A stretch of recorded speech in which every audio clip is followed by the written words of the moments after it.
자, 이번 순서는 정치권 주요 현안과 또 대선 주자들의 움직임을 살펴보고 2012 대선 어떤 사람이 어떤 특징을 갖고 있는지 알아보는 시간입니다. 폴리뉴스의 김능구 대표와 여론조사 기관이죠. 리얼미터의 이택수 대표 나란히 모셨습니다. 안녕하세요. 네, 안녕하세요.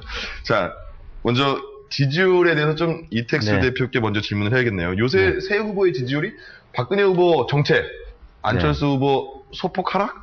그리고 문재인 후보 소폭 상승? 이렇게 구분해도 됩니까?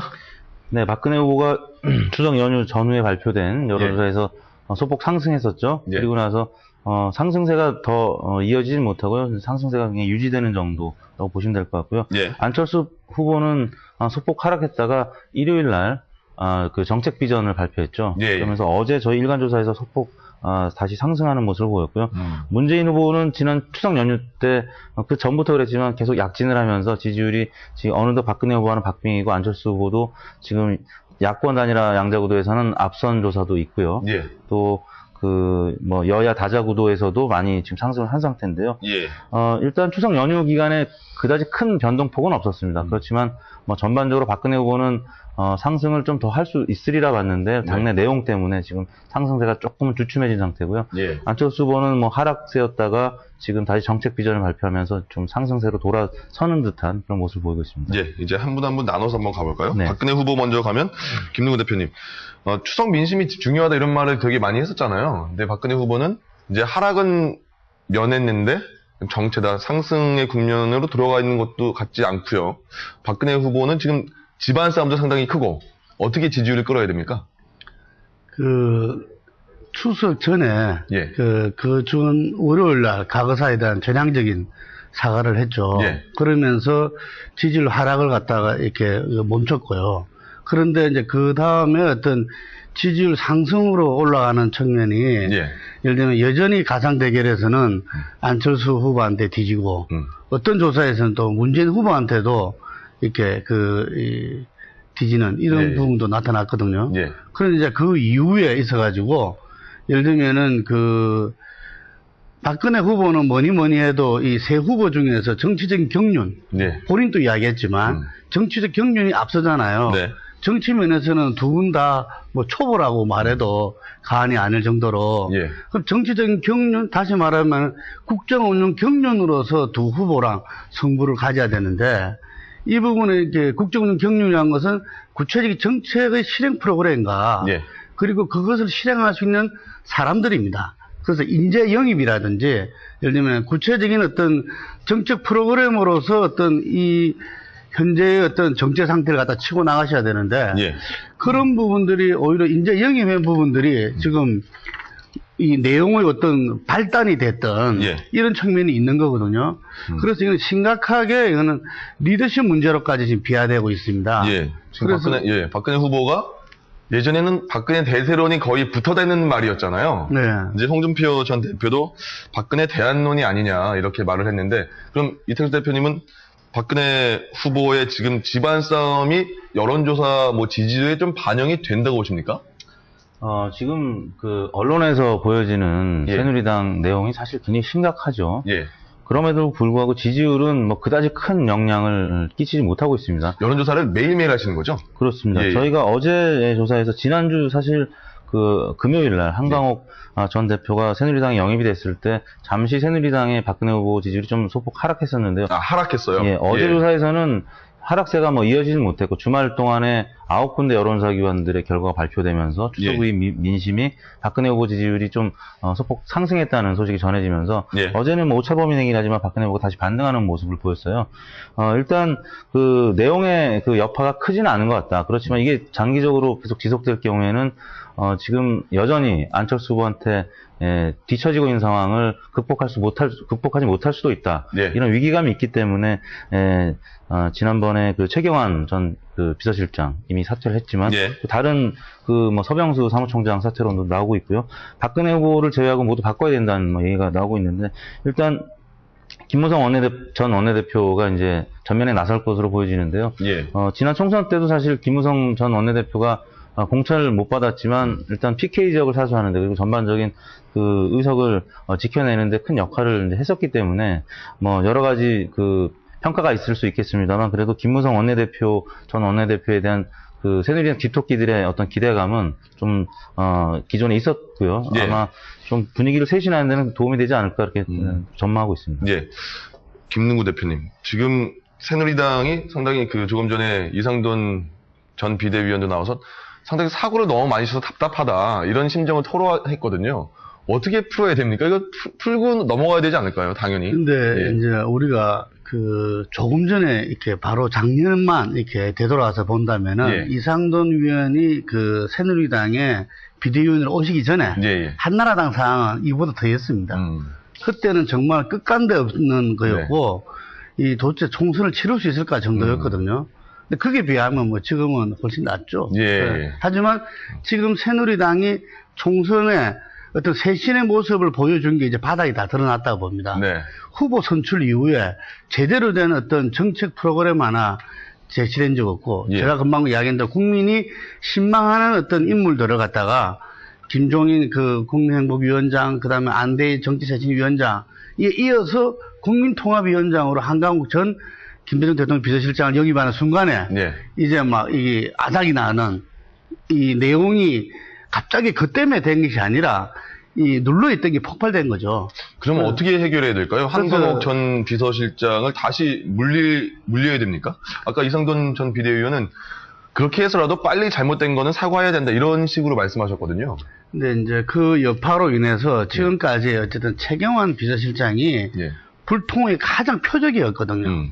어떤 그러한 그 여러 가지를 뭐 충정어린 사태다 그랬는데 예. 그걸 가고 이제 사퇴를 했어요. 그럼 그것으로 해결이 되느냐?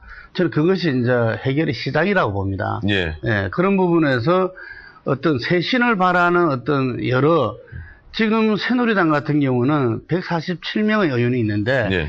20대 127이라 그래요.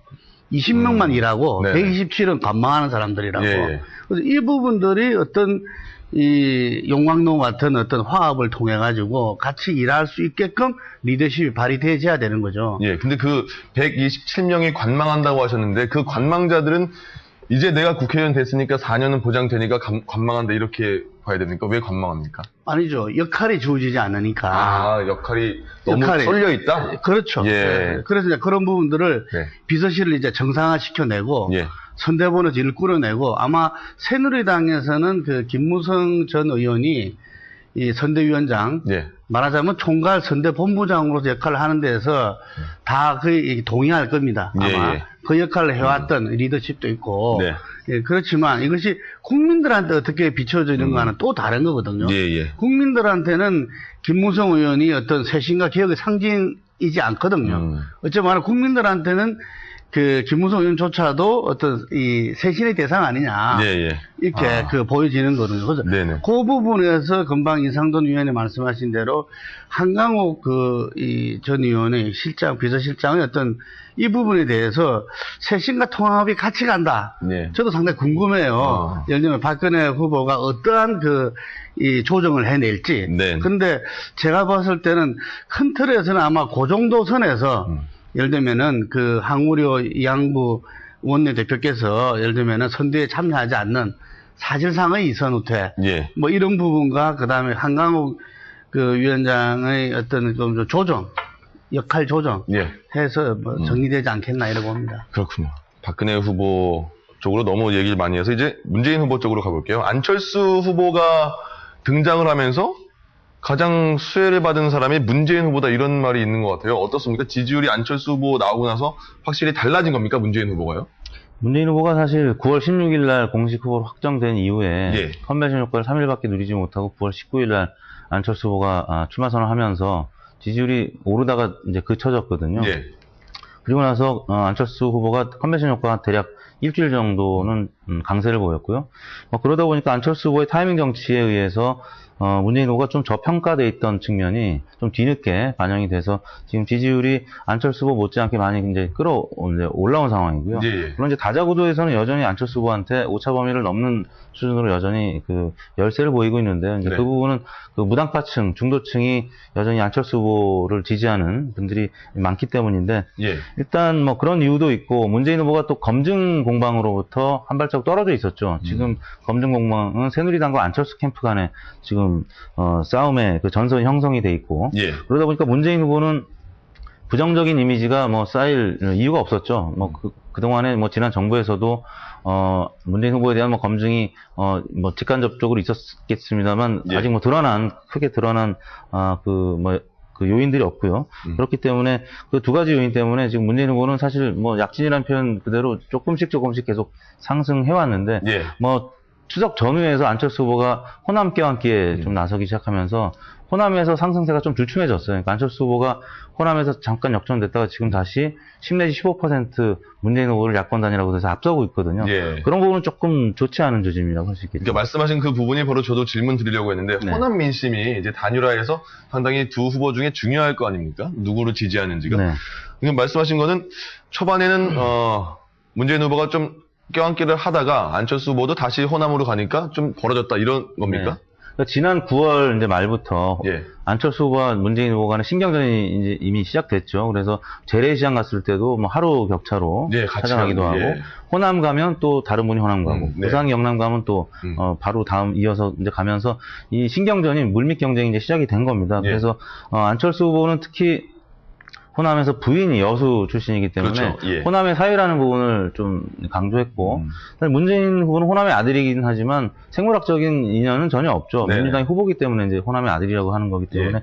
다소 안철수 후보보다는 호남과 인연은 좀 떨어질 수밖에 없는 상황인데 뭐 박선숙 전 의원 같은 경우가 안철수 후보 캠프에 전면에 나서면서 좀 아무래도 친노 비서관 행정관의 주변에 둘러싸여 있다는 비난을 받았던 예. 사실 여부를 떠나서 그렇게 보도됐기 때문에 민주당 혹은 그 호남의 텃밭에서 조금 현재로서는 다시 불리해진 측면이 있는 겁니다. 예, 김능구 대표님. 문재인 후보가 이제 단일화를 하려면 지금 말씀드린 호남 지역에서도 확실한 격차를 벌려야 되고 양자 구도에서도 상당히 격차를 벌려놔야지 안철수 후보한테 나로 단일화하자 이렇게 할 수가 있는 거잖아요. 어떤 해법이 있을까요? 지금 상황에서. 그러니까 우리가 이전에 예. 그 이번 대선의 가장 큰 변수가 단일화다 했을 때 그 단일화는 사실상 안철수 후보로 단일화였거든요. 예. 우리가 87년도에 후보 단일화할 때 예. 그때 후보 단일화하고 이야기하면 YS 김영삼 후보로 단일화를 의미했었어요. 예. 이게 그랬었는데 그게 이제 변화가 온 거죠. 제가 보기에는 그 후보 단일화에서 왜 안철수 후보로 단일화를 상정했었냐면은 박근혜 후보하고 이기기 위해서 단일화하는 거거든요. 예. 다 단일화하는 것은. 그러니까 이길 후보가 안철수 후보였기 때문에 단일화 이야기하면 안철수 후보로 단일화였어요. 예. 근데 지금은 문재인 후보도 박근혜 후보랑 그 가상 대결에서 이기는 조사가 그러니까요. 여러 차례 나타나고 있단 예. 말이죠. 그러면서 지금 현재 세 후보의 캠페인 중에서 가장 안정돼 있어요. 예.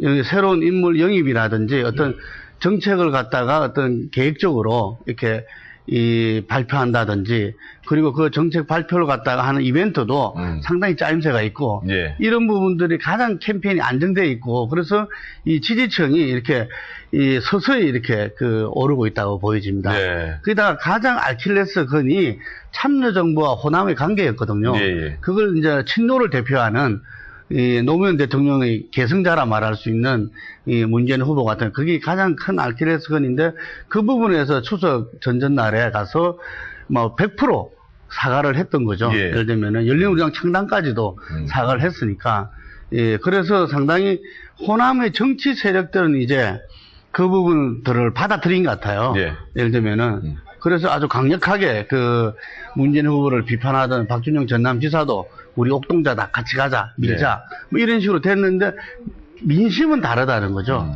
이 민심에서 문재인 후보의 지금 과제가 뭐냐면은 여러 가지 캠페인이나 인재 영입은 제대로 이렇게 가장 안정적으로 하고 있다고 그랬지만 가장 큰 문제가 뭐냐면 정치 쇄신입니다. 다시 말해서 민주당의 어떤 쇄신인 거죠. 예를 들면 안철수 현상 그리고 안철수 후보의 지지율이라는 게 딴 게 아니라 낡은 정치, 기존 정치에 대한 어떤 변화를 요구하는 국민의 요구거든요. 예. 그 부분에 대해서 지금 문재인 후보는 좀 우리 국민성에 비해서 너무 떠물거리고 있다. 예. 그래서 그 부분들을 오히려 이제는 정당 중심론으로 이야기하면서 예를 들면은 그 쇄신의 모습을 국민들한테 보여주는 모습을 너무 늦추는 거 아닌가라는 생각이 들거든요. 민주당의 쇄신 이제는 보여줘야 될 때라고 봅니다.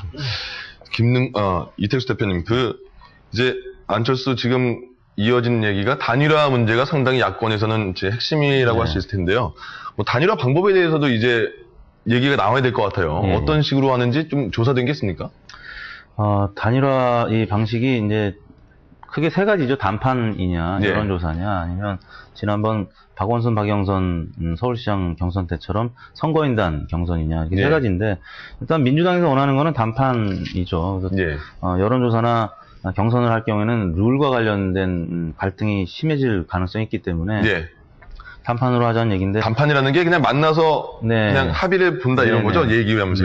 결국에는 이제 뭐 지지율이 이제 큰 요인으로 작용하겠죠. 지지율 높은 후보 쪽으로 이제 단판이 이루어질 가능성을 염두에 두고 이제 서로 그렇게 단판 얘기를 하는 건데, 일단 안철수 후보 입장에서는 캠프 측에서는 뭐 단판보다는 일단 뭐 끝까지 완주하겠다는 의지를 보이면서 어떻게 보면 뭐 어제 그저께죠. 기자회견 때 전문가들이나 여론조사 뭐 이런 얘기가 있었습니다. 그래서 지금 그 관심이 가는 대목은 야권 단일화 구도가 조사기관별로 좀 다르게 나타나고 있어요. 그러니까 새누리당 지지층의 역선택 문제도 개입이 되어 있는 부분이 있고, 그렇기 때문에 조사기관별로 어떤 곳은 문재인 후보가 많이 앞서는 곳이 있고, 어떤 곳은 여전히 안철수 후보가 앞서는 곳이 있단 말이에요. 그렇기 때문에 여론조사로 하던 아니면 전문가 의견을 듣던 이게 이 룰의 합의가 쉽지 않은 상황입니다. 그렇기 때문에 단판 합의 이 부분에 좀 신경을 많이 쓰고 있는데, 지난번 이제 추석 전에 한 매체에서 전문가 15명을 대상으로 조사를 했는데, 단판 합의로 이루어질 것이라는 의견이 이제 한 4명, 15명 중에 4명이었고요. 또 박원순, 박영선 방식의 4명, 그 다음에 여론조사가 3명. 그래서 팽팽한 거로 나타났고, 일반 여론조사, 국민들의 입장은 국민 경선과 여론조사를 병행해야 된다는 의견이 뭐 10명 중 3명꼴로 나왔고, 10명 중 2명은 일반 국민 경선, 체육관 경선을 얘기하는 거고요. 여론조사가 그보다 못한 한 17% 정도 나왔어요. 합의 단판은 이제 그거보다 좀 높은 수준으로 19% 나왔는데요. 굉장히 어려운 문제입니다. 그래서 11월 25일날 과연 이 단판으로 합의가 될지 아니면 경선으로 갈지, 여론조사로 갈지, 이 부분이 지금 여론조사 자체도 좀 다르게 나오고 전문가들의 의견이 다르기 때문에 안철수 후보가 내세운 그런 조건을 충족시키기는 좀 어려운 상황이고, 그래서 야권 지지층의 일부는 굉장히 과연 단일화가 될 수 있을 것인지, 되더라도 화학적인 융합이 될 수 있을 것인지, 그런 부분을 굉장히 우려하고 있는 것 같습니다. 김능구 대표님, 이제 단일화 문제를 조금 연장시키면 박근혜 후보 입장에서는 본인보다 좀 약한 사람이 단일화 후보가 되길 바랄 수밖에 없잖아요. 박근혜 후보 입장에서는 누구로 단일화되는 게 좀 유리하다고 할 수 있는 게 뭐 말씀할 수가 있나요? 어떤 면에서 본다면은 정당 후보는 조직을 갖고 있고 선거를 치러본 경험이 있으니까, 그게 조직도 없고 경험도 없는 안철수 후보가 조금 쉽게 보일 수도 있죠. 그렇지만 우리가 시대 정신을 이야기 많이 하지 않습니까? 대선의. 그 대선 때는 어떤 시대 정신이나 통칭 일컫는 어떤 그 시대의 흐름과 국민의 요구가 맞닿아 있는 이미지를 가진 후보가 가장 강력하거든요. 그래서 제가 만약에 전략 참모라면은 안철수 후보와 붙는 것이 가장 어렵지 않나 이렇게 봅니다. 그렇군요. 전략, 근데 지금 정치평론을 하시니까 궁금한 게, 이런 뭐 선거 때면 어떻게 뭐 캠프 쪽에서 자문 같은 전화도 혹시 오나요? 그렇죠. 그리고 이제 캠프에 보면은 다 아는 사람들이 다 많잖아요. 선후배, 뭐 동료들, 그런 분들이 가끔 이제 식사하면서 이런저런 이야기도 나누고, 그때는 뭐 아주 적나라한 이야기들 나누죠. 그렇군요. 적나라한 이야기, 방송 가능한 한도까지만 해주십시오.